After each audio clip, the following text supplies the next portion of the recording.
In the previous video, you saw a few examples of how vectorization, by using built-in functions and by avoiding explicit for loops, allows you to speed up your code significantly. Let's take a look at a few more examples. The rule of thumb to keep in mind is when you're programming your neural networks or when you're programming logistic regression, whenever possible, avoid explicit for loops. And it's not always possible to never use a for loop, but when you can use a built-in function or find some other way to compute whatever you need, it will often go faster than if you had an explicit for loop. Let's look at another example. If ever you want to compute a vector u as the product of a matrix A and another vector v, then the definition of a matrix multiply is that your ui is equal to sum over j, aij, bj, right? That's how you define ui.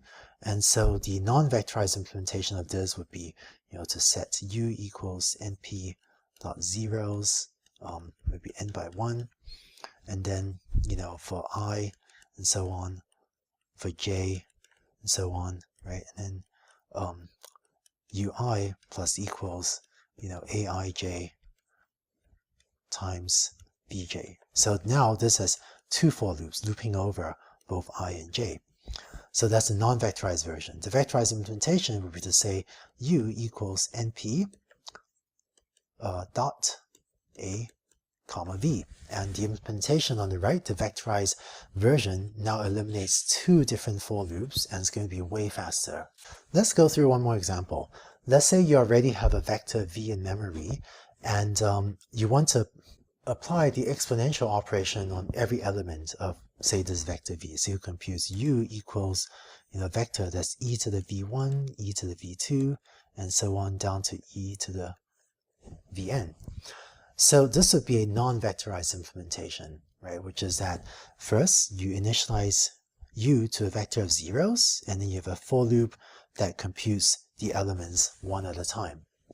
But it turns out that Python and NumPy have many built-in functions that allow you to compute these vectors with just a single call to a single function. So what I would do to implement this is import NumPy as np, and then what you can just call u equals np dot e to the v. And so notice that whereas previously you had an explicit for loop with just one line of code here, this v is an input vector, u is an output vector, you've gotten rid of the explicit for loop, and the implementation on the right will be much faster than the one needing an explicit for loop. In fact, the NumPy library has many other vector value functions. So np.log of v will compute the element-wise log, np.abs computes the absolute value, np.maximum computes the element-wise maximum, so you can take the max of every element of v with 0, v star star 2, this takes the element-wise square of each element of v, 1 over v takes the element-wise inverse, and so on. So whenever you're tempted to write a for loop, take a look and see if there's a way to call a NumPy built-in function to do it without that for loop. So let's take all of these learnings and apply it to our logistic regression gradient descent implementation and see if we can at least get rid of one of the two for loops we had. So here's our code for computing the derivatives for logistic regression. And we had two for loops. One was this one up here, and the second one was this one, right? So in our example, we had n or nx equals 2, but if you had more features than just two features, then you need to have a for loop over dw1, dw2, dw3, and so on. So it's as if there's actually a for j equals 1 to nx, dwj gets updated, right? So we like to eliminate this second for loop. That's what we'll do on the slide. So the way we'll do so is that instead of explicitly initializing dw1, dw2, and so on to zeros, we're going to get rid of this and instead make dw a vector. So we're going to set dw equals np.zeros, and let's make this a nx by 1 dimensional vector.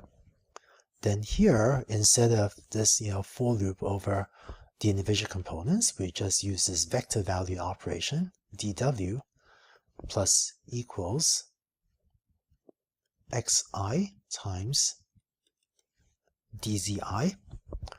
And then finally, instead of this, we will just have dw device equals m. So now we've gone from having 2 for loops to just 1 for loop. We still have this 1 for loop that loops over the individual training examples. So I hope this video gave you a sense of vectorization, and by getting rid of 1 for loop, your code will already run faster. But it turns out we could do even better. So in the next video, we'll talk about how to vectorize logistic regression even further, and you'll see a pretty surprising result that without using any for loops, without needing a for loop over the training examples, you could write code to process the entire training set. So pretty much all at the same time. So let's see that in the next video.